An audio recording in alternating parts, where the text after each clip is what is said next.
El hombre bicentenario. Por Isaac Asimov. 1. Las tres leyes de la robótica. 1. Un robot no debe causar daño a un ser humano ni, por inacción, permitir que un ser humano sufra ningún daño. 2. Un robot debe obedecer las órdenes impartidas por los seres humanos, excepto cuando dichas órdenes estén reñidas con la primera ley.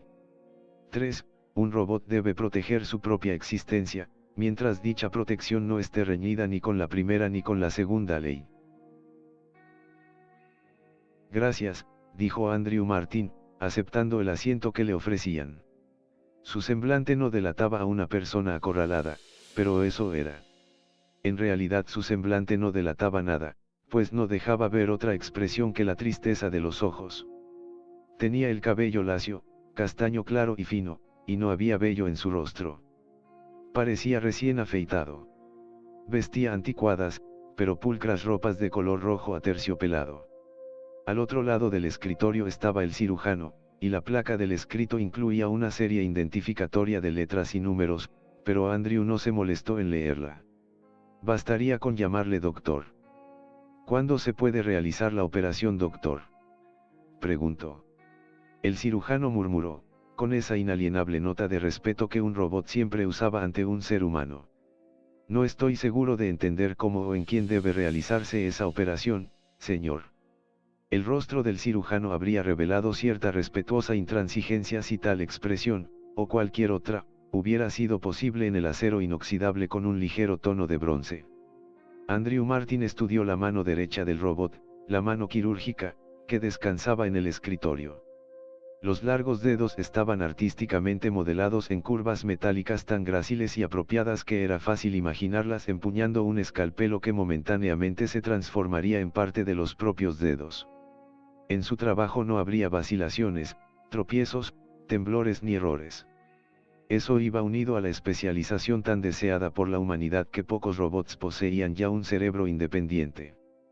Claro que un cirujano necesita cerebro, pero este estaba tan limitado en su capacidad que no reconocía a Andrew. Tal vez nunca le hubiera oído nombrar. ¿Alguna vez ha pensado que le gustaría ser un hombre?, le preguntó Andrew. El cirujano dudó un momento, como si la pregunta no encajara en sus sendas positrónicas. Pero yo soy un robot, señor. ¿No sería preferible ser un hombre?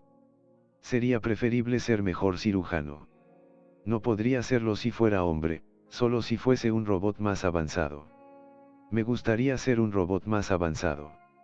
No le ofende que yo pueda darle órdenes, que yo pueda hacerle poner de pie, sentarse, moverse a derecha e izquierda, con solo decirlo. Es mi placer agradarle. Si sus órdenes interfiriesen en mi funcionamiento respecto de usted o de cualquier otro ser humano, no le obedecería. La primera ley, concerniente a mi deber para con la seguridad humana, tendría prioridad sobre la segunda ley, la referente a la obediencia. De no ser así, la obediencia es un placer para mí. ¿Pero a quién debo operar? A mí. Imposible. Es una operación evidentemente dañina. Eso no importa, dijo Andrew con calma. No debo infligir daño, objetó el cirujano. A un ser humano no, pero yo también soy un robot. 2. Andrew tenía mucha más experiencia de robot cuando acabaron de manufacturarlo. Era como cualquier otro robot, con diseño elegante y funcional. Le fue bien en el hogar a donde lo llevaron, en aquellos días en que los robots eran una rareza en las casas y en el planeta. Había 4 personas en la casa, el señor, la señora, la señorita y la niña. Conocía los nombres, pero nunca los usaba. El señor se llamaba Gerald Martin. Su número de serie era NDR. No se acordaba de las cifras. Había pasado mucho tiempo, pero si hubiera querido recordarlas habría podido hacerlo.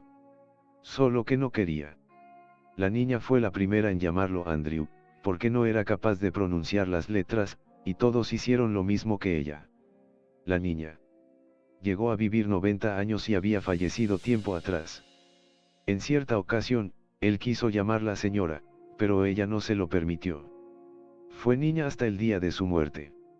Andrew estaba destinado a realizar tareas de ayuda de cámara, de mayordomo y de criado. Eran días experimentales para él y para todos los robots en todas partes, excepto en las factorías y las estaciones industriales y exploratorias que se hallaban fuera de la Tierra. Los Martin le tenían afecto y muchas veces le impedían realizar su trabajo porque la señorita y la niña preferían jugar con él. Fue la señorita la primera en darse cuenta de cómo se podía solucionar aquello. Te ordenamos a que juegues con nosotras y debes obedecer las órdenes, le dijo. Lo lamento, señorita, contestó Andrew, pero una orden previa del señor sin duda tiene prioridad. Papá solo dijo que esperaba que tú te encargaras de la limpieza, replicó ella. Eso no es una orden. Yo sí te lo ordeno. Al señor no le importaba. El señor sentía un gran cariño por la señorita y por la niña, incluso más que la señora, y Andrew también les tenía cariño. Al menos, el efecto que ellas ejercían sobre sus actos eran aquellos que en un ser humano se hubieran considerado los efectos del cariño. Andrew lo consideraba cariño, pues no conocía otra palabra designarlo. Talló para la niña un pendiente de madera. Ella se lo había ordenado. Al parecer, a la señorita le habían regalado por su cumpleaños un pendiente de marfilina con volutas, y la niña sentía celos. Solo tenía un trozo de madera y se lo dio a Andrew con un cuchillo de cocina. Andrew lo talló rápidamente. «Qué bonito, Andrew», dijo la niña. «Se lo enseñaré a papá». El señor no podía creerlo. «¿Dónde conseguiste esto, Mandy?». Así llamaba el señor a la niña. Cuando la niña le aseguró que decía la verdad, el señor se volvió hacia Andrew. «¿Lo has hecho tú, Andrew?». «Sí, señor». «¿De dónde copiaste el diseño?». «Es una representación geométrica, señor, que armoniza con la fibra de la madera». Al día siguiente, el señor le llevó otro trozo de una madera y un vibrocuchillo eléctrico. «Talla algo con esto, Andrew». «Lo que quieras». Andrew obedeció y el señor le observó, luego, examinó el producto durante un largo rato. Después de eso, Andrew dejó de servir la mesa. Le ordenaron que leyera libros sobre diseño de muebles, y aprendió a fabricar gabinetes y escritorios. El señor le dijo: «Son productos asombrosos, Andrew. Me complace hacerlos, señor». «¿Cómo que te complace?». «Los circuitos de mi cerebro funcionan con mayor fluidez. He oído usar el término complacer y el modo en que usted lo usa concuerda con mi modo de sentir. Me complace hacerlos, señor». 3. Gerald Martin llevó a Andrew a la Oficina Regional de Robots y Hombres Mecánicos de Estados Unidos. Como miembro de la legislatura regional, no tuvo problemas para conseguir una entrevista con el jefe de robopsicología. Más aún, solo estaba calificado para poseer un robot por ser miembro de la legislatura. Los robots no eran algo habitual en aquellos días. Andrew no comprendió nada al principio, pero en años posteriores, ya con mayores conocimientos, evocaría esa escena y lo comprendería. El robopsicólogo, Merten Mansky, escuchó con el ceño cada vez más fruncido y realizó un esfuerzo para no tamborilear en la mesa con los dedos. Tenía tensos los rasgos y la frente arrugada y daba la impresión de ser más joven de lo que aparentaba. «La robótica no es un arte exacto, señor Martin», dijo. «No puedo explicárselo detalladamente, pero la matemática que rige la configuración de las sendas positrónicas es tan compleja que solo permite soluciones aproximadas. Naturalmente, como construimos todo en torno de las tres leyes, estas son incontrovertibles. Desde luego, reemplazaremos ese robot». «En absoluto», protestó el señor. «No se trata de un fallo. Él cumple perfectamente con sus deberes. El punto es que también realiza exquisitas tallas en madera y nunca repite los diseños. Produce obras de arte». Mansky parecía confundido. «Es extraño. Claro que actualmente estamos probando con sendas generalizadas. ¿Cree usted que es realmente creativo? Véalo usted mismo». Le entregó una pequeña esfera de madera, en la que había una escena con niños tan pequeños que apenas se veían, pero las proporciones eran perfectas y armonizaban de un modo natural con la fibra, como si también ésta estuviera tallada. «Él hizo esto», exclamó Mansky. Se lo devolvió, sacudiendo la cabeza. Puramente fortuito. Algo que hay en sus sendas. ¿Pueden repetirlo? Probablemente no. Nunca nos han informado de nada semejante. Bien. No me molesta en absoluto que Andrew sea el único. Me temo que la empresa querrá recuperar ese robot para estudiarlo. Olvídelo, replicó el señor. Se volvió hacia Andrew, vámonos a casa. Como usted desee, señor, dijo Andrew. 4. La señorita salía con jovencitos y no estaba mucho en casa. Ahora era la niña, que ya no era tan niña, quien llenaba el horizonte de Andrew. Nunca olvidaba que la primera talla en madera de Andrew había sido para ella. La llevaba en una cadena de plata que le pendía del cuello. Fue ella la primera que se opuso a la costumbre del señor a regalar los productos. Vamos, papá. Si alguien los quiere, que pague por ellos. Valen la pena. Tú no eres codiciosa, Mandy. No es por nosotros, papá. Es por el artista. Andrew jamás había oído esa palabra y en cuanto tuvo un momento a solas la buscó en el diccionario. Poco después realizaron otro viaje, en esa ocasión para visitar al abogado del señor. ¿Qué piensas de esto, John? Le preguntó el señor. El abogado se llamaba John Feingold. Era canoso y barrigón, y los bordes de sus lentes de contacto estaban teñidos de verde brillante. Miró la pequeña placa que el señor le había entregado. Es bella. Pero estoy al tanto. Es una talla de un robot, ese que has traído contigo. Sí, es obra de Andrew. ¿Verdad, Andrew? Sí, señor. ¿Cuánto pagarías por esto, John? Preguntó el señor. No sé. No colecciono esos objetos. ¿Creerías que me han ofrecido $250 por esta cosita? Andrew ha fabricado también sillas que he vendido por $500. Los productos de Andrew nos han permitido depositar $200,000 en el banco. Cielos, te está haciendo rico, Gerald. Solo a medias. La mitad está en una cuenta a nombre de Andrew Martin. Del robot. Exacto, y quiero saber si es legal. Legal. Feingold se reclinó en la silla, haciéndola crujir. No hay precedentes, Gerald. ¿Cómo firmó tu robot los papeles necesarios? Sabe hacer la firma de su nombre y yo la llevé. No lo llevé a él al banco en persona. Es preciso hacer algo más. Feingold entrecerró los ojos durante unos segundos. Bueno, podemos crear un fondo fiduciario que maneje las finanzas en su nombre, lo cual hará de capa aislante entre él y el mundo hostil. Aparte de eso, mi consejo es que no hagas nada más. Hasta ahora nadie te ha detenido. Si alguien se opone, déjale que se querelle. Y te harás cargo del caso si hay alguna querella. Por un anticipo, claro que sí. ¿De cuánto? Feingold señaló la placa de madera. Algo como esto. Me parece justo, dijo el señor. Feingold se rió entre dientes mientras se volvía hacia el robot. Andrew, ¿te gusta tener dinero? Sí, señor. ¿Qué piensas hacer con él? Pagar cosas que de lo contrario tendría que pagar el señor. Esto le ahorrará gastos al señor.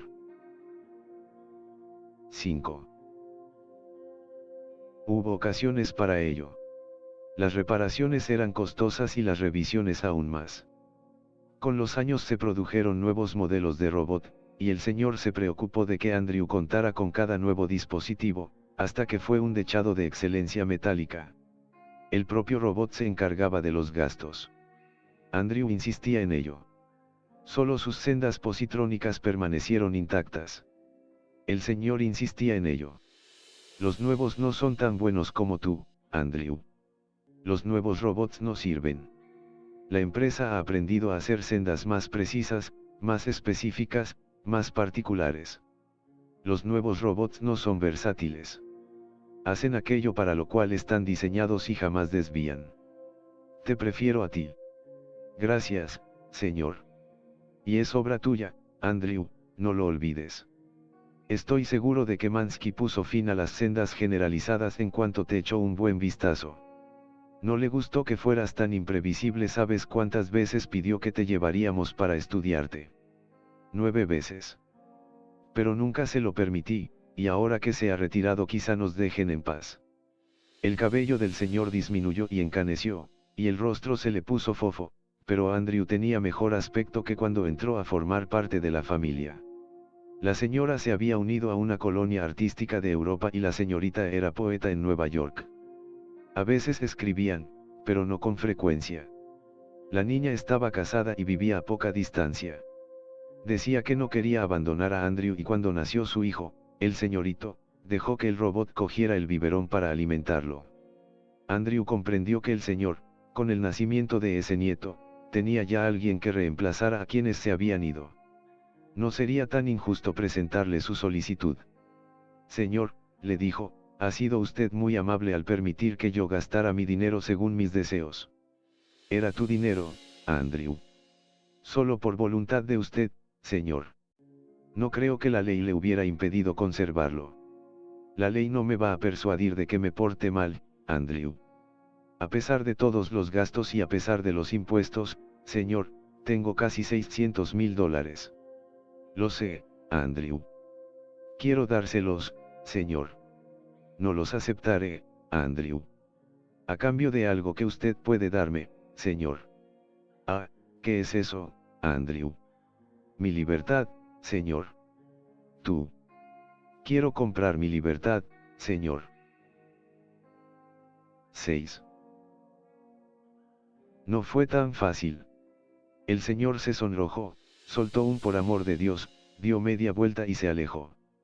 Fue la niña quien logró convencerlo, en un tono duro y desafiante, y delante de Andrew. Durante 30 años, nadie había dudado en hablar en su presencia, tratárase de él o no. Era solo un robot. Papá, ¿por qué te lo tomas como una afrenta personal? Él seguirá aquí. Continuará siéndote leal. No puede evitarlo. Lo tiene incorporado. Lo único que quiere es formalismo verbal. Quiere que lo llamen libre. Es tan terrible. No se lo ha ganado. Cielos. Él y yo hemos hablado de esto durante años. ¿Con qué durante años? Sí, una y otra vez lo ha ido postergando por temor a lastimarte. Yo le dije que te lo pidiera. Él no sabe qué es la libertad. Es un robot. Papá, no lo conoces. Ha leído todo lo que hay en la biblioteca. No sé qué siente por dentro, pero tampoco sé qué sientes tú. Cuando le hablas, reacciona ante las diversas abstracciones tal como tú y yo.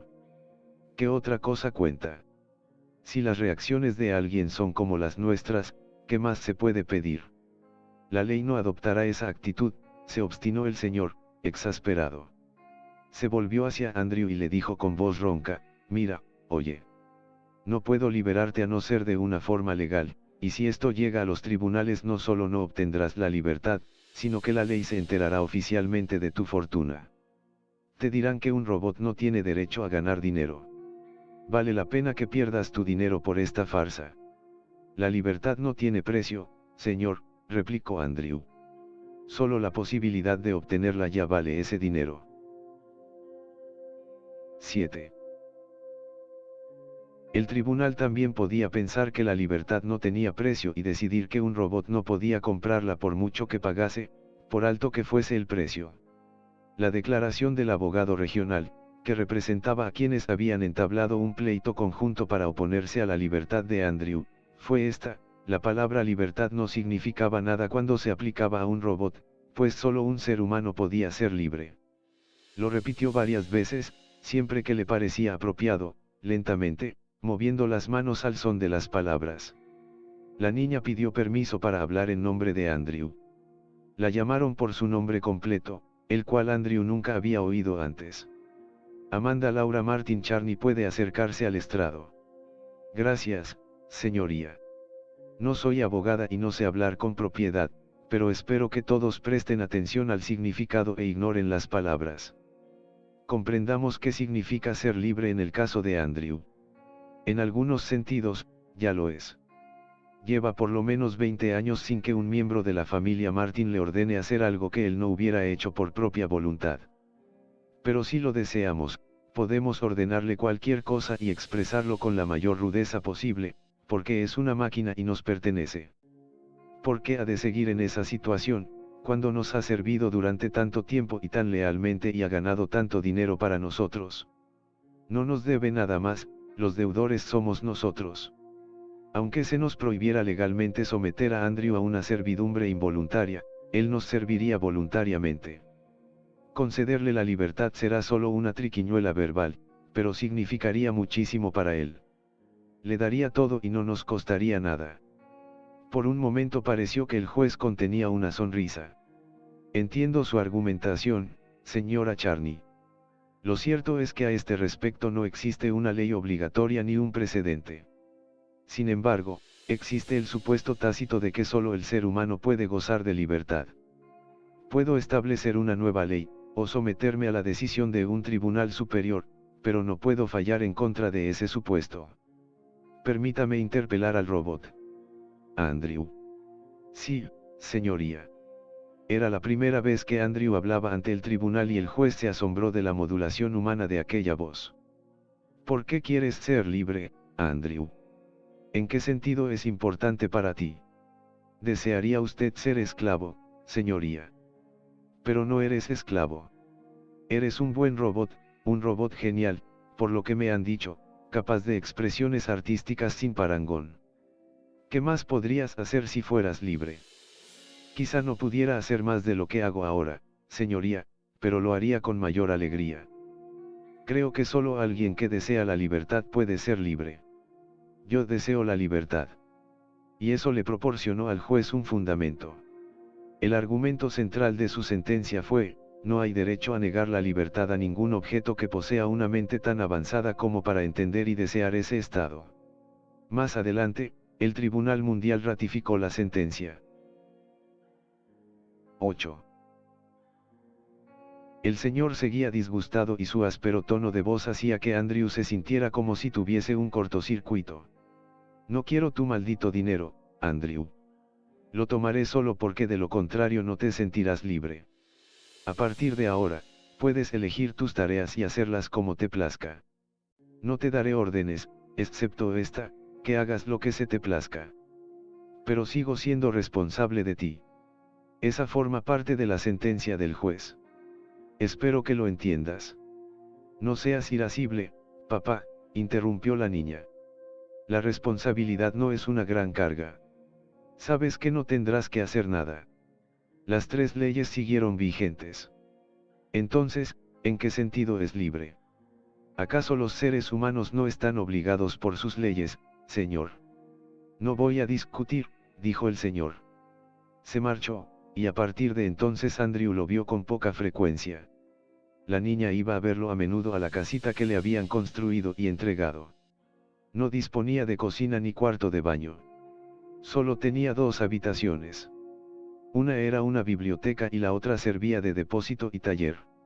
Andrew aceptó muchos encargos y como robot libre trabajó más que antes, hasta que pagó el costo de la casa y el edificio se transfirió legalmente.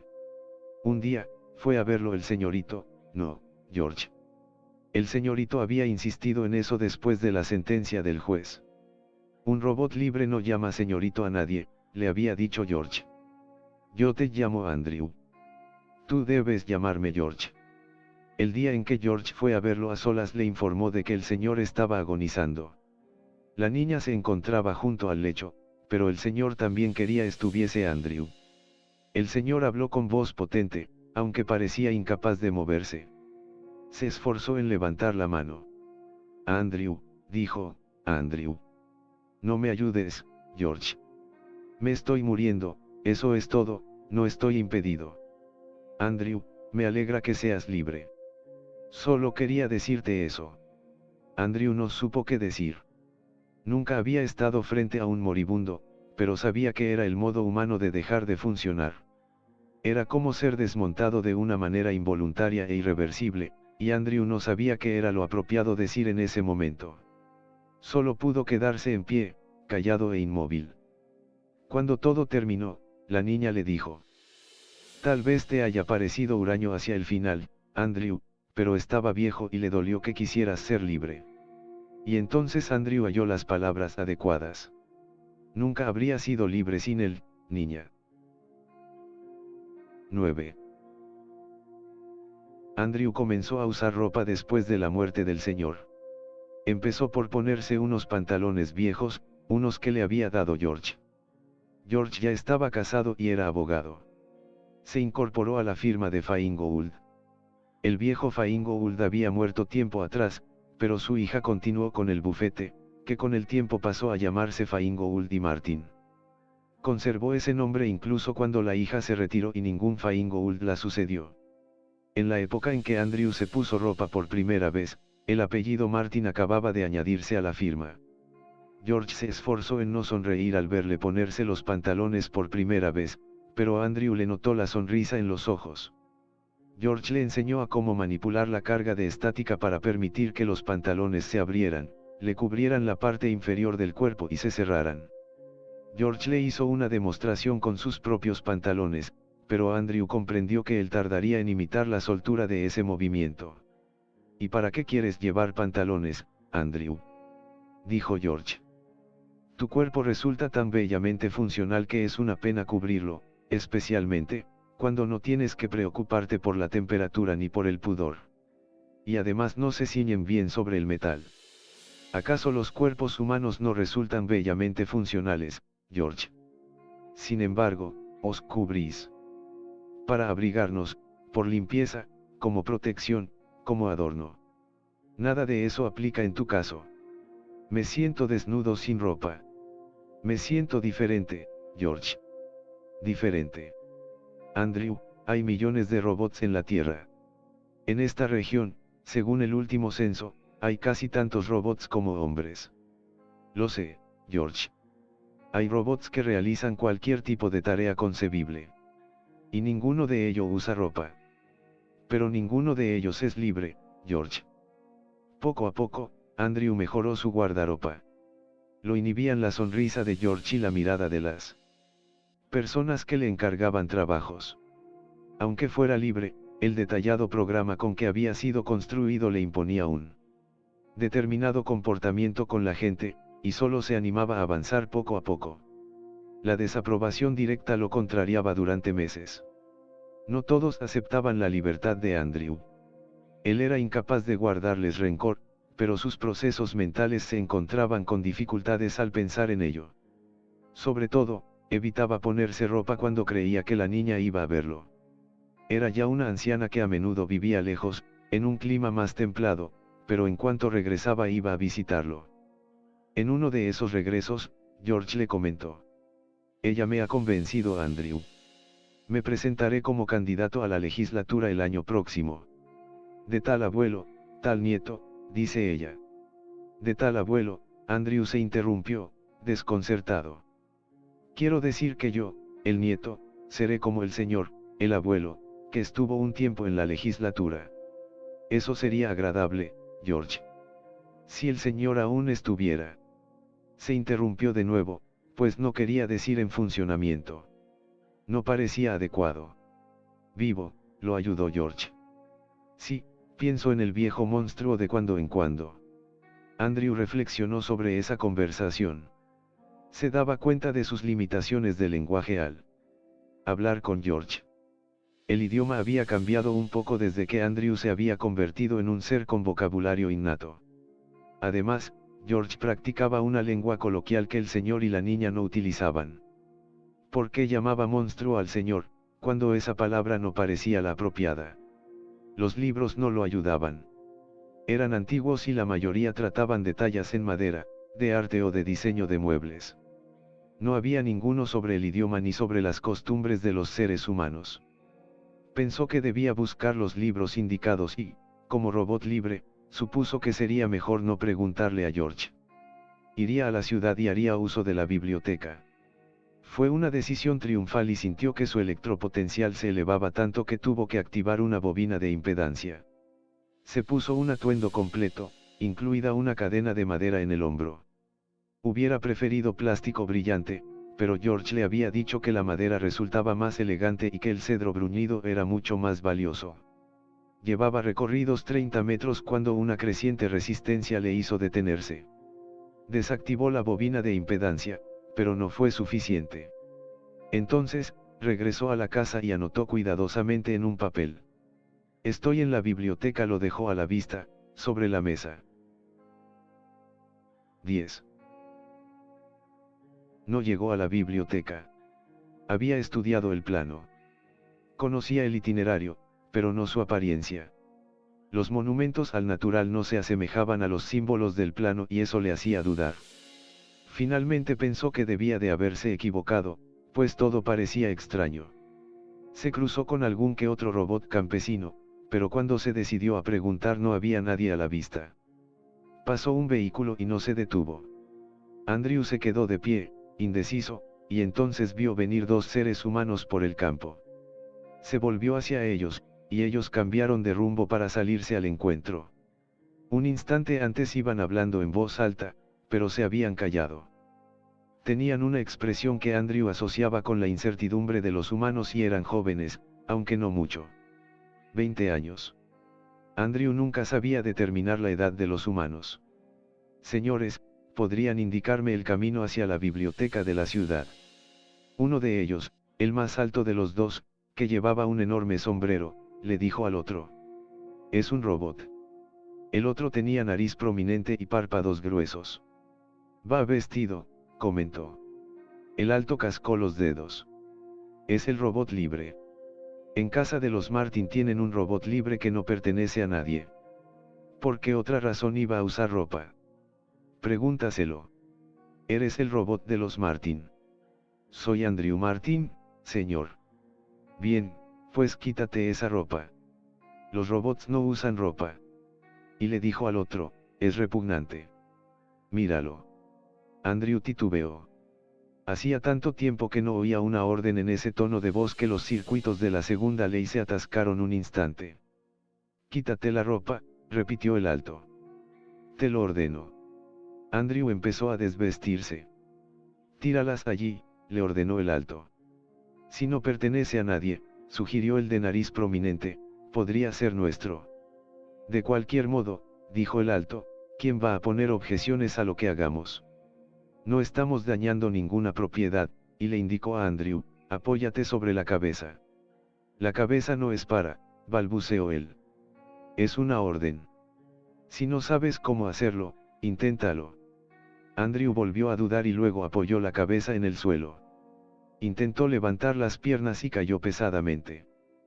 Quédate quieto, le ordenó el alto, y le dijo al otro, podemos desmontarlo. ¿Alguna vez has desmontado un robot? Nos dejará hacerlo. ¿Cómo podría impedirlo? Andrew no tenía modo de impedirlo si le ordenaban no resistirse. La segunda ley, la de obediencia, tenía prioridad sobre la tercera ley, la de supervivencia. En cualquier caso, no podía defenderse sin hacerles daño, y eso significaría violar la primera ley. Ante ese pensamiento, sus unidades motrices se contrajeron ligeramente y Andrew se quedó allí tiritando. El alto lo empujó con el pie. Es pesado. Creo que vamos a necesitar herramientas para este trabajo. Podríamos ordenarle que se desmonte él mismo. Sería divertido verle intentarlo. Sí, asintió el alto, pensativamente, pero apartémoslo del camino. Si viene alguien. Era demasiado tarde. Alguien venía, y era George. Andrew le vio cruzar una loma a lo lejos. Le hubiera gustado hacerle señas, pero la última orden había sido que se quedara quieto. George echó a correr y llegó con el aliento entrecortado. Los dos jóvenes retrocedieron unos pasos. Andrew, ha pasado algo. Estoy bien, George. Entonces ponte de pie. ¿Qué pasa con tu ropa? ¿Es tu robot, amigo? Preguntó el alto. No es el robot de nadie. ¿Qué ha ocurrido aquí? Le pedimos cortésmente que se quitara la ropa. ¿Por qué te molesta, si no es tuyo? ¿Qué hacían, Andrew? Tenían la intención de desmembrarme. Estaban a punto de trasladarme a un lugar tranquilo para ordenarme que me desmontara yo mismo. George se volvió hacia ellos. Le temblaba la barbilla. Los dos jóvenes no retrocedieron más. Sonreían. ¿Qué piensas hacer, gordinflón? Dijo el alto, con tono burlón, atacarnos. No. No es necesario. Este robot ha vivido con mi familia durante más de 70 años. Nos conoce y nos estima más que a nadie. Le diré que vosotros dos me estáis atacando, amenazando y queréis matarme. Le pediré que me defienda. Entre vosotros y yo, optará por mí. ¿Sabéis qué os ocurrirá cuando os ataque? Los dos jóvenes recularon atemorizados. Andrew, corro peligro porque estos dos quieren hacerme daño. Ve hacia ellos. Andrew obedeció, y los dos jóvenes no esperaron. Pusieron los pies en polvorosa. De acuerdo, Andrew, cálmate, dijo George, un poco demudado, pues ya no estaba en edad para ensarzarse con un joven y menos con dos. No podría haberlos lastimado, George. Vi que no te estaban atacando. No te ordené que los atacaras, solo que fueras hacia ellos. Su miedo hizo lo demás. ¿Cómo pueden temer a los robots? Es una enfermedad humana, de la que aún no nos hemos curado. Pero eso no importa. ¿Qué demonios haces aquí, Andrew? Estaba a punto de regresar y contratar un helicóptero cuando te encontré. ¿Cómo se te ocurrió ir a la biblioteca? Yo te hubiera traído los libros que necesitaras. Soy UN. Robot libre. Sí, vale. ¿Qué querías de la biblioteca? Quiero saber más acerca de los robots, George. Quiero escribir una historia de los robots. Bien, vayamos a casa. Y recoge tus ropas, Andrew. Hay 1.000.000 de libros sobre robótica y todos ellos incluyen historias de la ciencia. El mundo no solo se está saturando de robots, sino de información sobre ellos. Andrew meneó la cabeza, con un gesto humano que había adquirido recientemente. No me refiero a una historia de la robótica, George, sino a una historia de los robots, escrita por un robot. Quiero explicar lo que sienten los robots acerca de lo que ha ocurrido desde que se les permitió trabajar y vivir en la Tierra. George enarcó las cejas, pero no dijo nada. 11. La niña ya tenía más de 83 años, pero no había perdido energía ni determinación. Usaba el bastón más para gesticular que para apoyarse. Escuchó la historia hecha una furia. Es espantoso, George. ¿Quiénes eran esos rufianes? No lo sé. ¿Qué importa? Al final no causaron daño. Pero pudieron causarlo. Tú eres abogado, George, y si disfrutas de una buena posición se debe al talento de Andrew. El dinero que él ganó es el cimiento de todo lo que tenemos aquí. Él da continuidad a esta familia y no permitiré que lo traten como a un juguete de cuerda. ¿Qué quieres que haga, madre? He dicho que eres abogado, ¿es que no me escuchas? Prepara una acción constitutiva, obliga a los tribunales regionales a declarar los derechos de los robots, logra que la legislatura apruebe leyes necesarias y lleva el asunto al Tribunal Mundial si es preciso. Estaré vigilando, George, y no toleraré vacilaciones.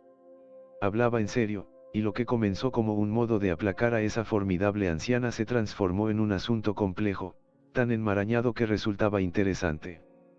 Como socio más antiguo de Feingold y Martin, George planeó la estrategia, pero dejó el trabajo a sus colegas más jóvenes, entre ellos a su hijo Paul, que también trabajaba en la firma y casi todos los días le presentaba un informe a la abuela. Ella, a su vez, deliberaba todos los días con Andrew. Andrew estaba profundamente involucrado. Postergó nuevamente su trabajo en el libro sobre los robots mientras cavilaba sobre las argumentaciones judiciales, y en ocasiones hacía útiles sugerencias. George me dijo que los seres humanos siempre han temido a los robots, dijo una vez. Mientras sea así, los tribunales y las legislaturas no trabajarán a favor de ellos. No tendría que hacerse algo con la opinión pública. Así que, mientras Paul permanecía con el juzgado, George optó por la tribuna pública. Eso le permitía ser informal y llegaba al extremo de usar esa ropa nueva y floja que llamaban harapos. Pero no te la pises en el estrado, papá, le advirtió Paul. Interpeló a la convención anual de Holonoticias en una ocasión, diciendo: Si en virtud de la segunda ley podemos exigir a cualquier robot obediencia ilimitada en todos los aspectos que entrañan daño para un ser humano, entonces cualquier ser humano tiene un temible poder sobre cualquier robot. Como la segunda ley tiene prioridad sobre la tercera, cualquier ser humano puede hacer uso de la ley de obediencia para anular la ley de autoprotección. Puede ordenarle a cualquier robot que se haga daño a sí mismo o que se autodestruya, solo por capricho. ¿Es eso justo?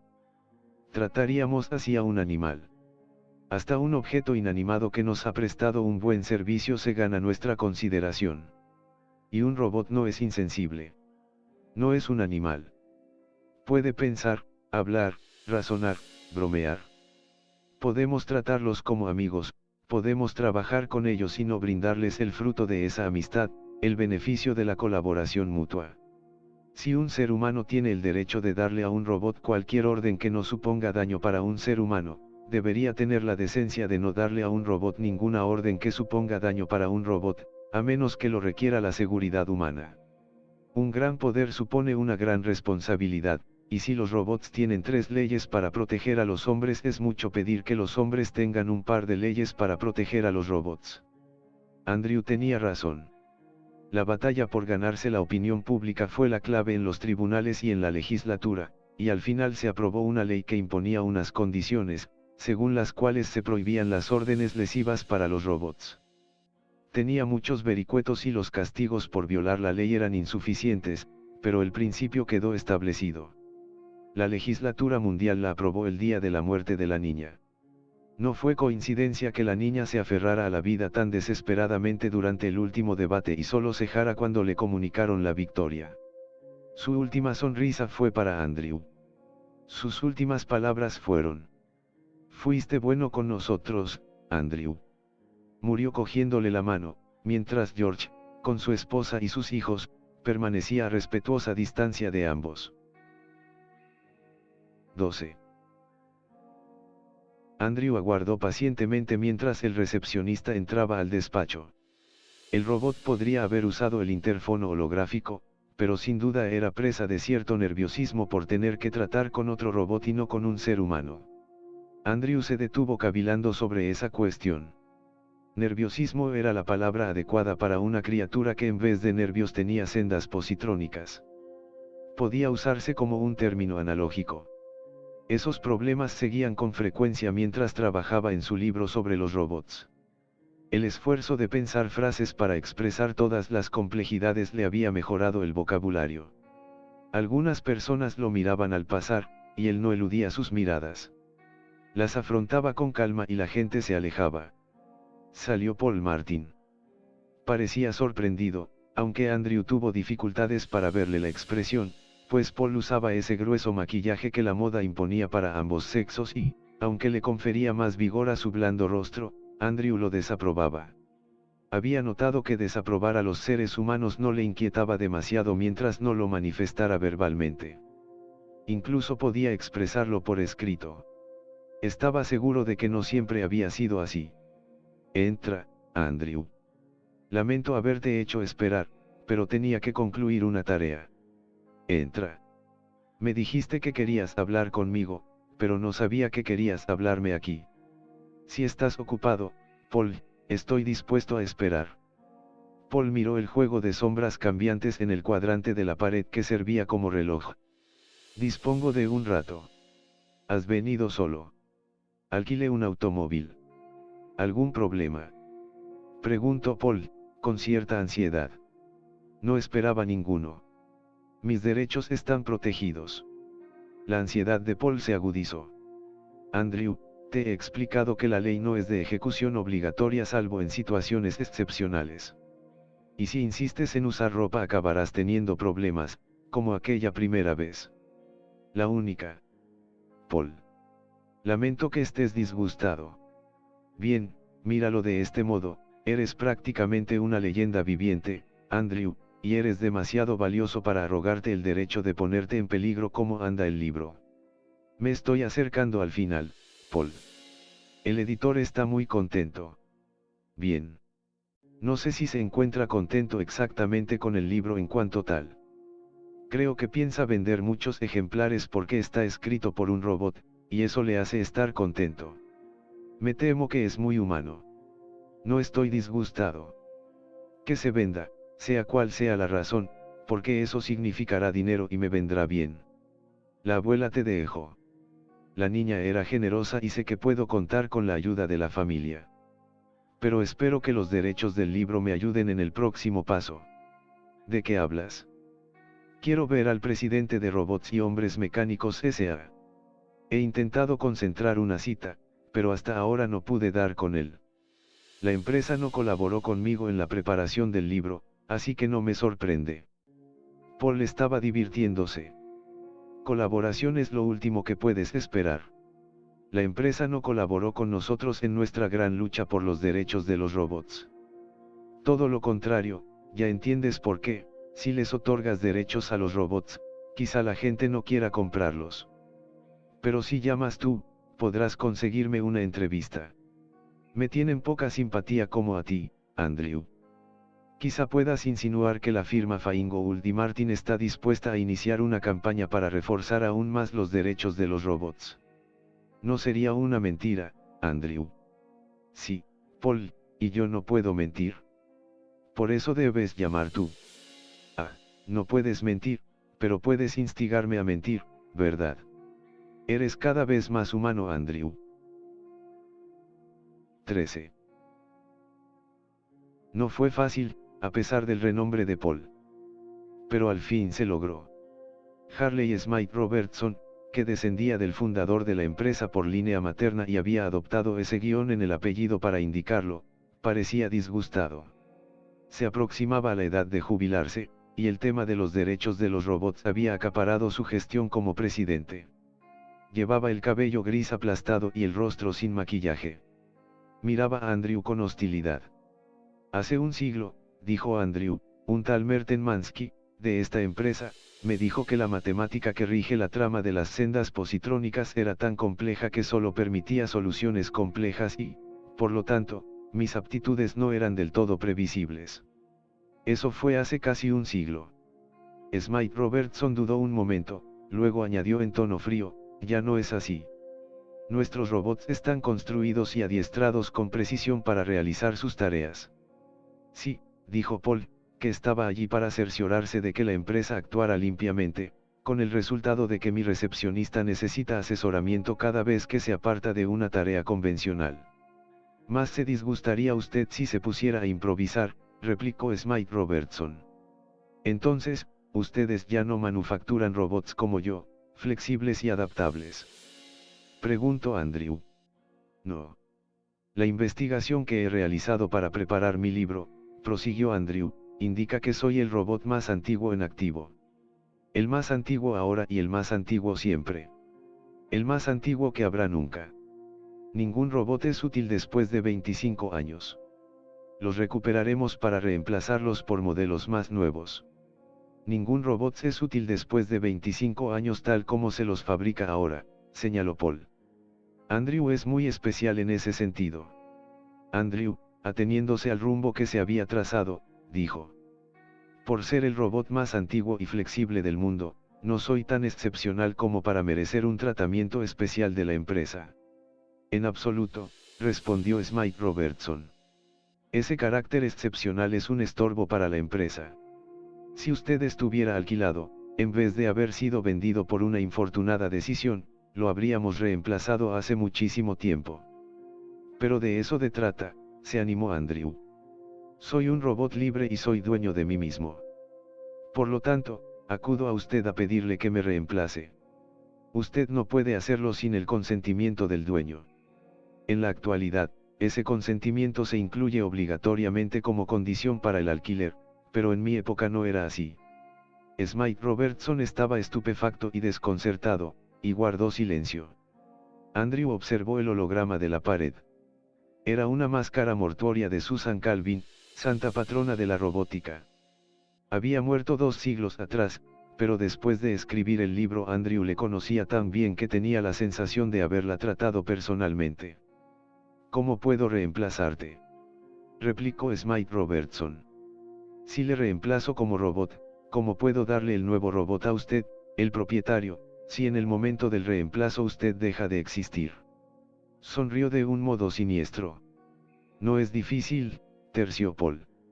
La personalidad de Andrew está asentada en su cerebro positrónico, y esa parte no se puede reemplazar sin crear un nuevo robot. Por consiguiente, el cerebro positrónico es Andrew el propietario. Todas las demás piezas del cuerpo del robot se pueden reemplazar sin alterar la personalidad del robot, y esas piezas pertenecen al cerebro. Yo diría que Andrew desea proporcionarle a su cerebro un nuevo cuerpo robótico. En efecto, asintió Andrew. Se volvió hacia Smythe Robertson. Ustedes han fabricado androides, ¿verdad? Robots que tienen apariencia humana, incluida la textura de la piel. Sí, lo hemos hecho. Funcionaban perfectamente con su cutis y sus tendones fibrosintéticos. Prácticamente no había nada de metal, salvo en el cerebro, pero eran tan resistentes como los robots de metal. Más resistentes, en realidad. Paul se interesó. No lo sabía. ¿Cuántos hay en el mercado? Ninguno, contestó Smythe Robertson. Eran mucho más caros que los modelos de metal, y un estudio del mercado reveló que no serían aceptados. Parecían demasiado humanos. Pero la empresa conserva toda su destreza, afirmó Andrew. Deseo, pues, ser reemplazado por un robot orgánico, por un androide. ¡Santo cielo! Exclamó Paul. Smythe Robertson se puso rígido. Eso es imposible.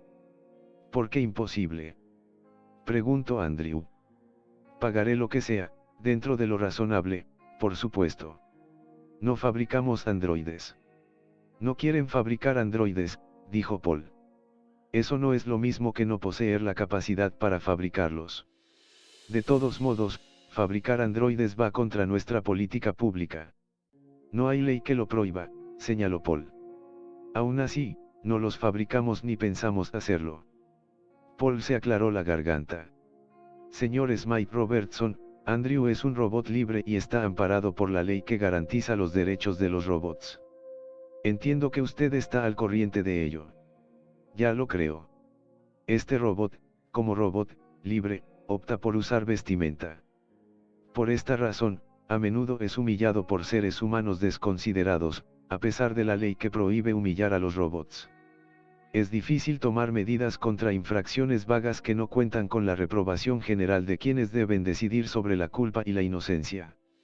Nuestra empresa lo comprendió desde el principio. Lamentablemente, la firma de su padre no. Mi padre ha muerto, pero en este asunto veo una clara infracción, con una parte perjudicada. ¿De qué habla?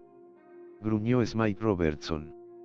Andrew Martin, que acaba de convertirse en mi cliente, es un robot libre capacitado para solicitar a robot y hombres mecánicos el derecho de reemplazo, el cual la empresa otorga a quien posee un robot durante más de 25 años.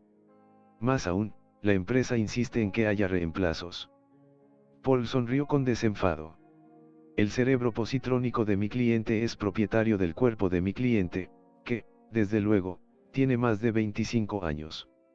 El cerebro positrónico exige reemplazo del cuerpo y ofrece pagar un precio razonable por un cuerpo de androide, en calidad de dicho reemplazo. Si usted rechaza el requerimiento, mi cliente sufrirá una humillación y presentaremos una querella. Además, aunque la opinión pública no respaldara la reclamación de un robot en este caso, le recuerdo que su empresa no goza de popularidad. Hasta quienes más utilizan los robots y se aprovechan de ellos recelan la empresa. Esto puede ser un vestigio de tiempos en que los robots eran muy temidos. Puede ser resentimiento contra el poderío y la riqueza de robots y hombres mecánicos, que ostenta el monopolio mundial. Sea cual fuera la causa, el resentimiento existe y creo que usted preferirá no ir a juicio, teniendo en cuenta que mi cliente es rico y que vivirá muchos siglos, lo cual le permitirá prolongar la batalla eternamente. Smythe Robertson se había ruborizado. Usted intenta obligarme a... No le obligo a nada. Si desea rechazar la razonable solicitud de mi cliente, puede hacerlo y nos marcharemos sin decir más. Pero entablaremos un pleito, como es nuestro derecho, y a la larga usted perderá. Bien, empezó Smythe Robertson, y se calló. Veo que va usted a aceptar. Puede que tenga dudas, pero al fin aceptará. Le haré otra aclaración. Sí, al transferir el cerebro positrónico de mi cliente de su cuerpo actual a un cuerpo orgánico se produce alguna lesión, por leve que sea, no descansaré hasta haber arruinado a su empresa. De ser necesario, haré todo lo posible para movilizar a la opinión pública contra ustedes si una senda del cerebro de platino iridio de mi cliente sufre algún daño. ¿Estás de acuerdo, Andrew? Andrew titubeó. Era como aprobar la mentira, el chantaje, el maltrato y la humillación de un ser humano, pero no hay daño físico, se dijo, no hay daño físico. Finalmente logró pronunciar un tímido sí. 14. Era como estar reconstruido. Durante días, semanas y meses Andrew se sintió como otra persona, y los actos más sencillos lo hacían vacilar. Paul estaba frenético. Te han dañado, Andrew. Tendremos que entablar un pleito. No lo hagas, dijo Andrew muy despacio. Nunca podrás probar pillar. Premeditación. Premeditación. Además, ya me encuentro más fuerte, mejor. Es el temblor. Trauma. A fin de cuentas, nunca antes se practicó semejante OUP. OUP. Andrew sentía el cerebro desde dentro, algo que nadie más podía hacer. Sabía que se encontraba bien y, durante los meses que le llevó a aprender la plena coordinación y el pleno interjuego positrónico, se pasó horas ante el espejo. No parecía humano. El rostro era rígido y los movimientos, demasiado deliberados. Carecía de la soltura del ser humano, pero quizá pudiera lograrlo con el tiempo. Al menos, podía ponerse ropa sin la ridícula anomalía de tener un rostro de metal. Volveré al trabajo. Paul sonrió. Eso significa que ya estás bien. ¿Qué piensas hacer? ¿Escribirás otro libro? No, respondió muy serio. Vivo demasiado tiempo como para dejarme seducir por una sola carrera. Hubo un tiempo en que era artista y aún puedo volver a esa ocupación. Y hubo un tiempo en que fui historiador y aún puedo volver a eso. Pero ahora deseo ser robobiólogo. Robopsicólogo, querrás decir. No. Eso implicaría el estudio de cerebros positrónicos, y en este momento no deseo hacerlo. Un robobiólogo sería alguien que estudia el funcionamiento del cuerpo que va con ese cerebro. Eso no se llamaría un robotista. Un robotista trabaja con un cuerpo de metal. Yo estudiaré un cuerpo humanoide orgánico, y el único espécimen que existe es el mío. Un campo muy limitado, observó Paul. Como artista, toda la inspiración te pertenecía, como historiador, estudiabas principalmente los robots, como robobiólogo, solo te estudiarás a ti mismo. Andrew asintió con la cabeza. Eso parece. Andrew tuvo que comenzar desde el principio, pues no sabía nada de biología y casi nada de ciencias. Empezó a frecuentar bibliotecas, donde consultaba índices electrónicos durante horas, con su apariencia totalmente normal debido a la ropa. Los pocos que sabían que era un robot no se entrometían. Construyó un laboratorio en una sala que añadió a su casa, y también se hizo una biblioteca. Transcurrieron años. Un día, Paul fue a verlo. Es una lástima que ya no trabajes en la historia de los robots. Tengo entendido que Robots y Hombres Mecánicos está adoptando una política radicalmente nueva. Paul había envejecido, y unas células fotoópticas habían reemplazado sus deteriorados ojos. En ese aspecto estaba más cerca de Andrew. ¿Qué han hecho? Preguntó Andrew. Están fabricando ordenadores centrales, cerebros positrónicos gigantescos que se comunican por microondas con miles de robots. Los robots no poseen cerebro. Son las extremidades del gigantesco cerebro, y los dos están separados físicamente. Es más eficiente. La empresa afirma que sí. Smythe Robertson marcó el nuevo rumbo antes de morir. Sin embargo, tengo la sospecha de que es una reacción contra ti. No quieren fabricar robots que les causen problemas como tú, y por eso han separado el cerebro del cuerpo. El cerebro no deseará cambiar de cuerpo y el cuerpo no tendrá un cerebro que desee nada. Es asombrosa la influencia que has ejercido en la historia de los robots. Tus facultades artísticas animaron a la empresa a fabricar robots más precisos y especializados, tu libertad derivó en la formulación del principio de los derechos robóticos, tu insistencia en tener un cuerpo de androide hizo que la empresa separase el cerebro del cuerpo. Supongo que al final la empresa fabricará un enorme cerebro que controlará miles de millones de cuerpos robóticos. Todos los huevos en un cesto. Peligroso. Muy desatinado. Me parece que tienes razón. Pero no creo que ocurra hasta dentro de un siglo y no viviré para verlo. Quizá ni siquiera viva para ver el año próximo. Paul. Exclamó Andrew preocupado. Paul se encogió de hombros. No somos como tú. No importa demasiado, pero sí es importante aclararte algo. Soy el último humano de los Martin. Hay descendientes de mi tía abuela, pero ellos no cuentan. El dinero que controlo personalmente quedará en tu fondo a tu nombre y, en la medida en que uno puede prever el futuro, estarás económicamente a salvo. Eso es innecesario, rechazó Andrew con dificultad, pues a pesar de todo ese tiempo no lograba habituarse a la muerte de los Martin. No discutamos. Así serán las cosas. ¿En qué estás trabajando? Diseño un sistema que permita que los androides, yo mismo, obtengan energía de la combustión de hidrocarburos, y no de las células atómicas. Paul enarcó las cejas. De modo que puedan respirar y comer. Sí. ¿Cuánto hace que investigas ese problema? Mucho tiempo, pero creo que he diseñado una cámara de combustión adecuada para una descomposición catalizada controlada. ¿Pero por qué, Andrew? La célula atómica es infinitamente mejor. En ciertos sentidos, quizá, pero la célula atómica es inhumana. 15. Le llevó tiempo, pero Andrew tenía tiempo de sobra. Ante todo, no quiso hacer nada hasta que Paul muriese en paz. Con la muerte del bisnieto del señor, Andrew se sintió más expuesto a un mundo hostil, de modo que estaba aún más resuelto a seguir el rumbo que había escogido tiempo atrás. Pero no estaba solo.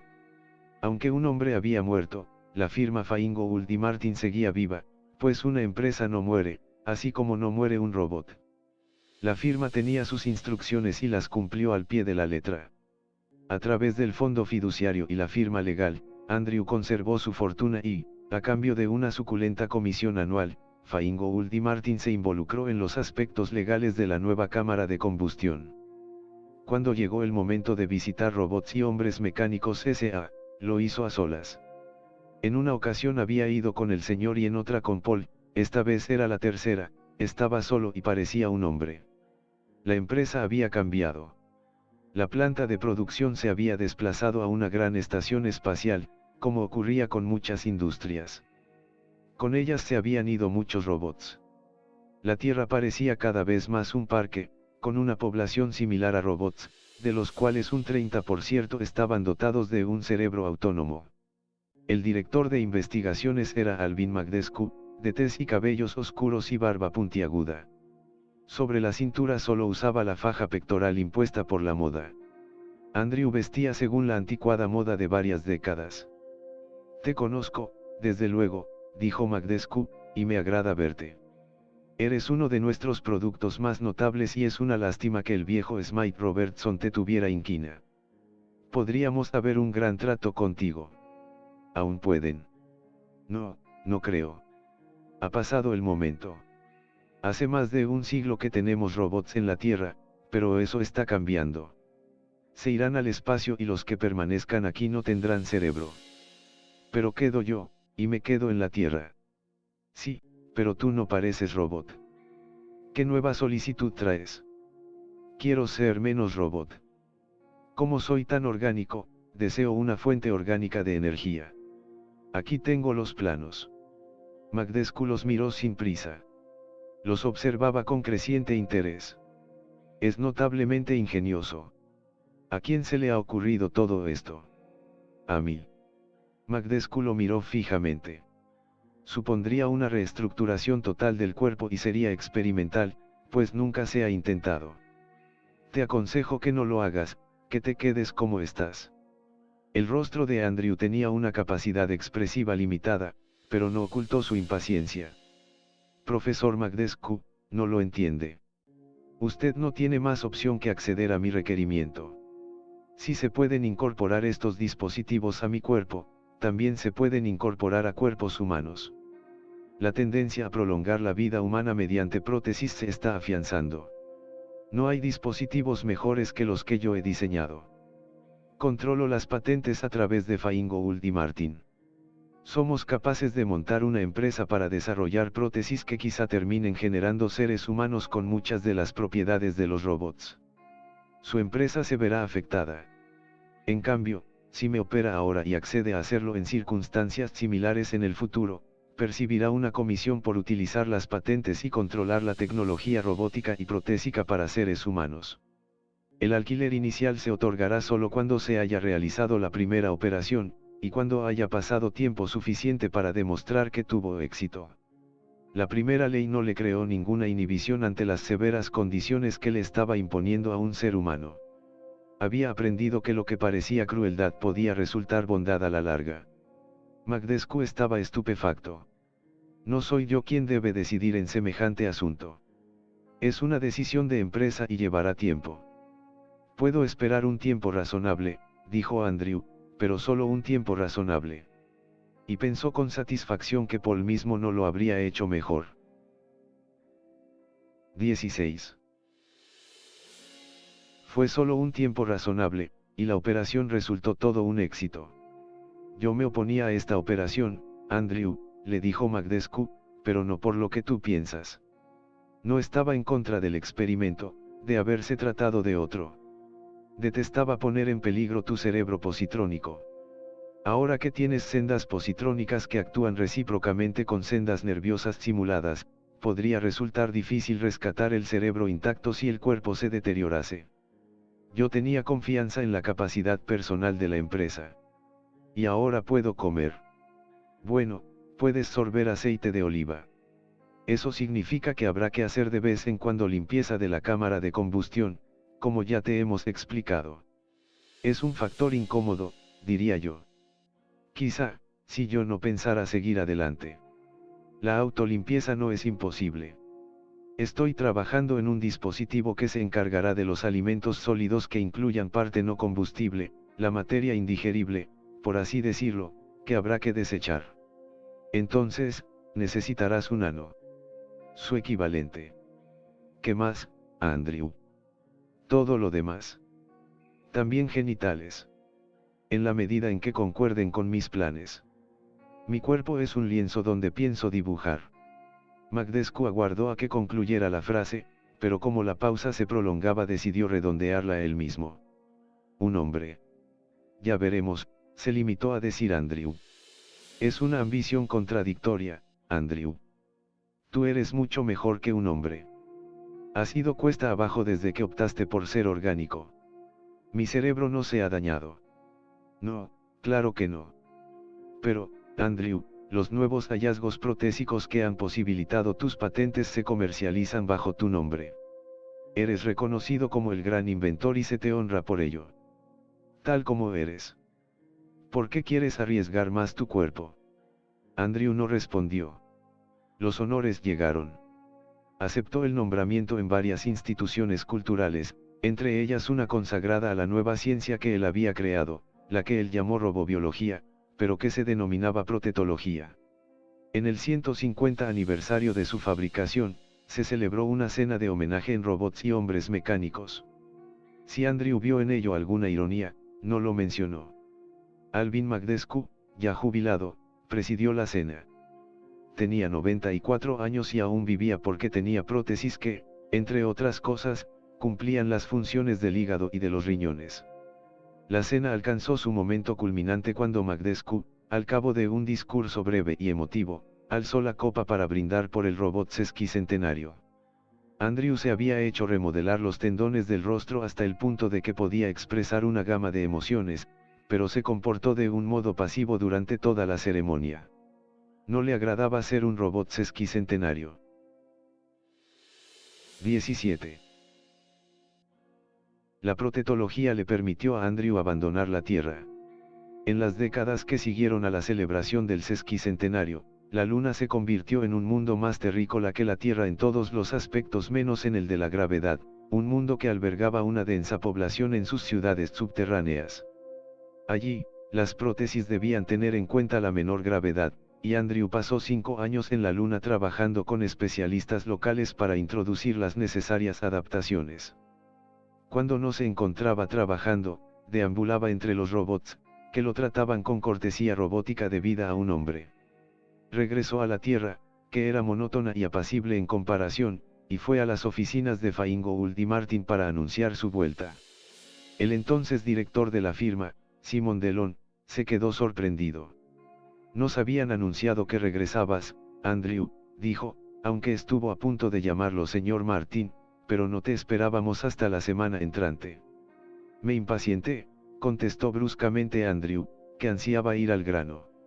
«En la Luna, Simon, estuve al mando de un equipo de investigación de 20 científicos humanos. Les daba órdenes que nadie cuestionaba. Los robots lunares me trataban como a un ser humano. Entonces, ¿por qué no soy un ser humano?». Delon adoptó una expresión cautelosa. «Querido Andrew, como acabas de explicar, tanto los robots como los humanos te tratan como si fueras un ser humano. Por consiguiente, eres un ser humano de facto. No me basta con ser un ser humano de facto. Quiero que no solo me traten como tal, sino que me identifiquen legalmente como tal. Quiero ser un ser humano de jure. Eso es distinto. Ahí tropezaríamos con los prejuicios humanos y con el hecho indudable de que, por mucho que parezcas un ser humano, no lo eres». «¿En qué sentido?». «Tengo la forma de un ser humano y órganos equivalentes a los de los humanos. Mis órganos son idénticos a los que tiene un ser humano con prótesis. He realizado aportaciones artísticas, literarias y científicas a la cultura humana, tanto como cualquier ser humano vivo. ¿Qué más se puede pedir?». «Yo no pediría nada. El problema es que se necesitaría una ley de la legislatura mundial para definirte como ser humano. Francamente, no creo que sea posible». «¿Con quién debo hablar en la legislatura?». «Con la presidencia de la Comisión para la Ciencia y la Tecnología, tal vez. Puedes pedir una reunión. Pero no necesitas un intermediario. Con tu prestigio. No. Encárgate tú». Andrew ni siquiera pensó que estaba dándole una orden a un ser humano. En la Luna se habían acostumbrado a ello. «Quiero que sepan que Feingold y Martin me apoya plenamente en esto». «Pues bien. Plenamente, Simon. En 173 años he aportado muchísimo a esta firma. En el pasado estuve obligado para con otros miembros de esta firma. Ahora no. Es a la inversa, y estoy reclamando mi deuda. Veré qué puedo hacer», dijo Delon. 18. La presidencia de la Comisión para Ciencia y la Tecnología era una asiática llamada Chilis Ching. Con sus prendas transparentes, que ocultaban lo que ella quería ocultar mediante un resplandor, parecía envuelta en plástico. «Simpatizo con su afán de obtener derechos humanos plenos», le dijo. «En otros tiempos de la historia hubo integrantes de la población humana que lucharon por obtener derechos plenos. Pero ¿qué derechos puede desear que ya no tenga? Algo muy simple, el derecho a la vida. Un robot puede ser desmontado en cualquier momento. Y un ser humano puede ser ejecutado en cualquier momento. La ejecución solo puede realizarse dentro del marco de la ley. Para desmontarme a mí no se requiere un juicio, solo se necesita la palabra de un ser humano que tenga autorización para poner fin a mi vida. Además, Andrew procuró reprimir su tono implorante, pero su expresión y su voz humanizadas lo traicionaban. «Lo siento, es que deseo ser hombre. Lo he deseado durante 6 generaciones de seres humanos». Lisin lo miró con sus ojos oscuros. «La legislatura puede aprobar una ley declarándolo humano, llegado el caso, podría aprobar una ley declarando humana a una estatua de piedra. Sin embargo, creo que en el primer caso serviría tan poco como para el segundo. Los diputados son tan humanos como el resto de la población, y siempre existe un recelo contra los robots. Incluso actualmente. Todos admitiríamos que usted se ha ganado a pulso el premio de ser humano, pero persistiría el temor de sentar un precedente indeseable. ¿Qué precedente? Soy el único robot libre, el único de mi tipo, y nunca se fabricará otro. Pueden preguntárselo a robots y hombres mecánicos. Nunca es mucho tiempo, Andrew, o, si lo prefiere, señor Martin, pues personalmente le considero humano. La mayoría de los diputados se mostrarán reacios a sentar ese precedente, por insignificante que parezca. Señor Martin, cuenta usted con mi respaldo, pero no le aconsejo que abrigue esperanzas. En realidad. Se reclinó en el asiento y arrugó la frente. En realidad, si la discusión se vuelve acalorada, surgirá cierta tendencia, tanto dentro como fuera de la legislatura, a favorecer esa postura, que antes mencionó usted, la que quieran desmontarle. Librarse de usted podría ser el modo más fácil de resolver el dilema. Piénselo antes de insistir. Nadie recordará la técnica de la protetología, algo que me pertenece casi por completo. Parecerá cruel, pero no la recordarán. O, en todo caso, la recordarán desfavorablemente. Dirán que usted lo hizo con fines egoístas, que fue parte de una campaña para robotizar a los seres humanos o para humanizar a los robots, y en cualquiera de ambos casos sería pérfido y maligno. Usted nunca ha sido víctima de una campaña política de desprestigio, y le aseguro que se convertiría en el blanco de unas calumnias que ni usted ni yo creeríamos, pero sí habría gente que las creería. Señor Martin, viva su vida en paz. Se levantó. Al lado de Andrew, que estaba sentado, parecía menuda, casi una niña. Si decido luchar por mi humanidad, dijo Andrew, usted estará de mi lado. Ella reflexionó y contestó. Sí, en la medida de lo posible. Si en algún momento esa postura amenaza mi futuro político, tendré que abandonarle, pues para mí no es una cuestión fundamental. Procuro ser franca. Gracias. No le pediré otra cosa. Me propongo continuar esta lucha al margen de las consecuencias, y le pediré ayuda mientras usted pueda brindármela. 19. No fue una lucha directa. Feingold y Martin aconsejó paciencia y Andrew masculló que no tenía una paciencia infinita. Luego, Feingold y Martin inició una campaña para delimitar la zona de combate. Entabló un pleito en el que se rechazaba la obligación de pagar deudas a un individuo con un corazón protésico, alegando que la posesión de un órgano robótico lo despojaba de humanidad y de sus derechos constitucionales. Lucharon con destreza y tenacidad, perdían en cada paso que daban, pero procurando siempre que la sentencia resultante fuese lo más genérica posible, y luego la presentaban mediante apelaciones ante el Tribunal Mundial. Llevó años y millones de dólares. Cuando se dictó la última sentencia, Delon festejó la derrota como si fuera un portante triunfo. Andrew estaba presente en las oficinas de la firma, por supuesto. Hemos logrado dos cosas, Andrew, y ambas son buenas. En primer lugar, hemos establecido que ningún número de artefactos le quita la humanidad al cuerpo humano. En segundo lugar, hemos involucrado a la opinión pública de tal modo que estará a favor de una interpretación amplia de lo que significa humanidad, pues no hay ser humano existente que no desee una prótesis si eso puede mantenerlo con vida. ¿Y crees que la legislatura me concederá el derecho a la humanidad? Delon parecía un poco incómodo. En cuanto a eso, no puedo ser optimista. Queda el único órgano que el Tribunal Mundial ha utilizado como criterio de humanidad. Los seres humanos poseen un cerebro celular orgánico y los robots tienen un cerebro positrónico de platino e iridio. No, Andrew, no pongas esa cara. Carecemos de conocimientos para imitar el funcionamiento de un cerebro celular en estructuras artificiales parecidas al cerebro orgánico, así que no se puede incluir en la sentencia, ni siquiera tú podrías lograrlo. ¿Qué haremos entonces? Intentarlo, por supuesto. La diputada Lissing estará de nuestra parte y también una cantidad creciente de diputados.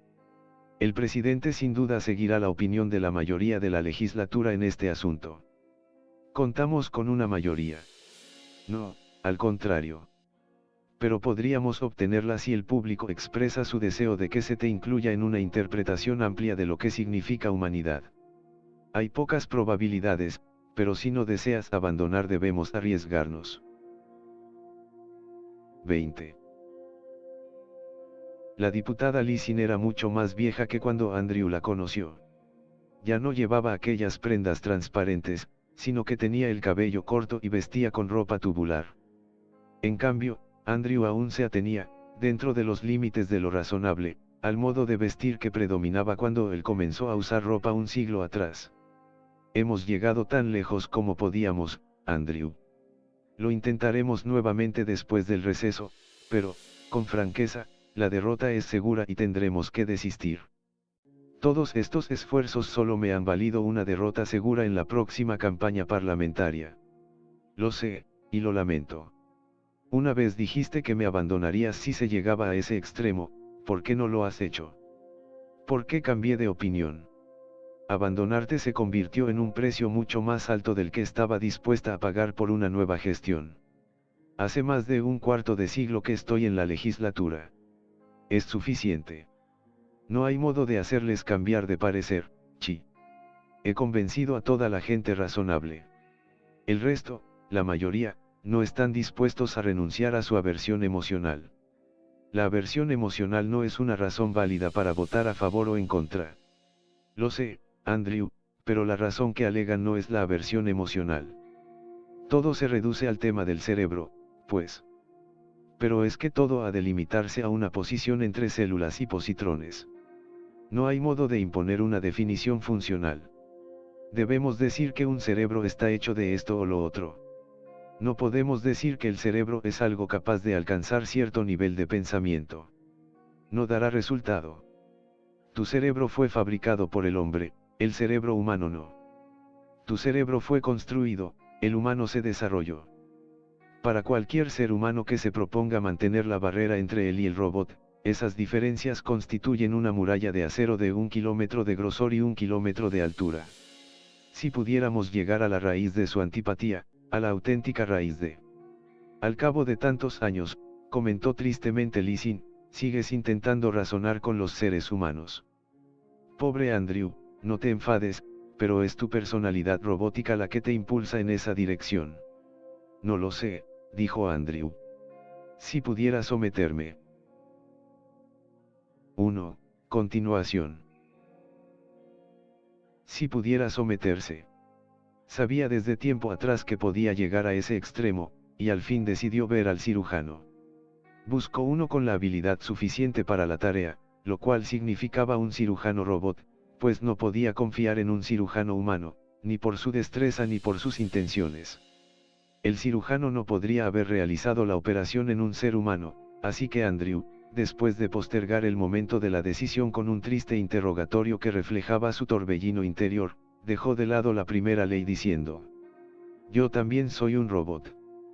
Y añadió, con la firmeza con que había aprendido a dar órdenes en las últimas décadas, incluso a seres humanos, le ordenó que realice esta operación.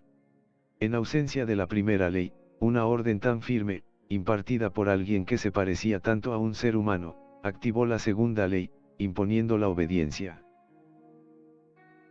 21. Andrew estaba seguro de que el malestar que sentía era imaginario. Se había recuperado de la operación. No obstante, se apoyó disimuladamente contra la pared. Sentarse sería demasiado revelador. La votación definitiva se hará esta semana, Andrew, dijo Lisin. No he podido retrasarla más, y perderemos. Ahí terminará todo, Andrew. Te agradezco tu habilidad para la demora. Me ha proporcionado el tiempo que necesitaba y he corrido el riesgo que debía correr. ¿De qué riesgo hablas? Preguntó Lisin, con manifiesta preocupación. No podía contártelo a ti ni a la gente de Feingold y Martin, pues sabía que me detendrías. Mira, si el problema es el cerebro, ¿acaso la mayor diferencia no resiste en la inmortalidad? ¿A quién le importa la apariencia, la constitución ni la evolución del cerebro? Lo que importa es que las células cerebrales mueren, que deben morir.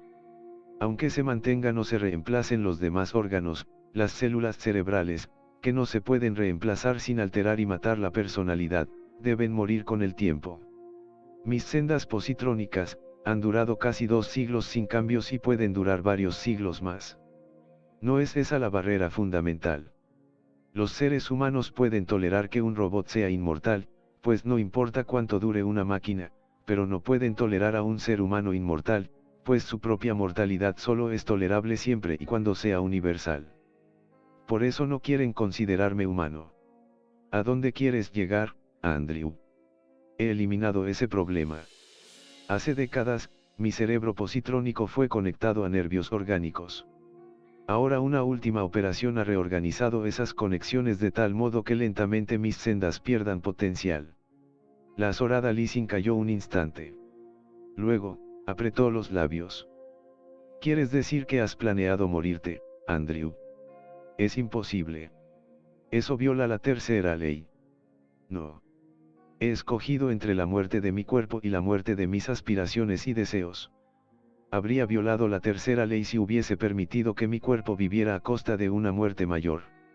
Lizzie le agarró el brazo como si fuera a sacudirle. Se contuvo. Andrew, no dará resultado. Vuelve a tu estado anterior. Imposible. Se han causado muchos daños. Me queda un año de vida. Duraré hasta el segundo centenario de mi construcción.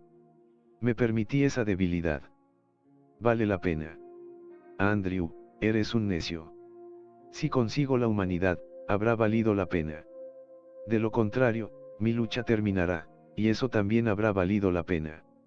Lizzie hizo algo que la asombró. Rompió a llorar en silencio. 22. Fue extraño el modo en que ese último acto capturó la imaginación del mundo. Andrew no había logrado conmover a la gente con todos sus esfuerzos, pero había aceptado la muerte para ser humano, y ese sacrificio fue demasiado grande para que lo rechazaran. La ceremonia final se programó deliberadamente para el segundo centenario. El presidente mundial debía firmar el acta y darle carácter de ley, y la ceremonia se transmitiría por una red mundial de emisoras y se vería en el estado de la Luna e incluso en la colonia marciana. Andrew iba en una silla de ruedas. Aún podía caminar, pero con gran esfuerzo. Ante los ojos de la humanidad, el presidente mundial dijo: hace 50 años, Andrew fue declarado el robot sesquicentenario. Hizo una pausa y añadió solemnemente: hoy, el señor Martin es declarado el hombre bicentenario. Y Andrew, sonriendo, extendió la mano para estrechar la del presidente. 23. Andrew yacía en el lecho. Sus pensamientos se disipaban. Intentaba agarrarse a ellos con desesperación. Un hombre. Era un hombre. Quería hacerlo hasta su último pensamiento. Quería disolverse, morir siendo hombre. Abrió los ojos y reconoció a Lizzie que aguardaba solemnemente. Había otras personas, pero solo eran sombras irreconocibles. Únicamente Lizzie se recortaba contra ese fondo cada vez más borroso. Andrew tendió la mano y sintió vagamente el apretón. Ella se esfumaba ante sus ojos mientras sus últimos pensamientos se disipaban. Pero, antes de que la imagen de Lizzie se desvaneciera del todo, un último pensamiento cruzó la mente de Andrew por un instante fugaz. Niña, susurró, en voz tan queda que nadie le oyó. Fin.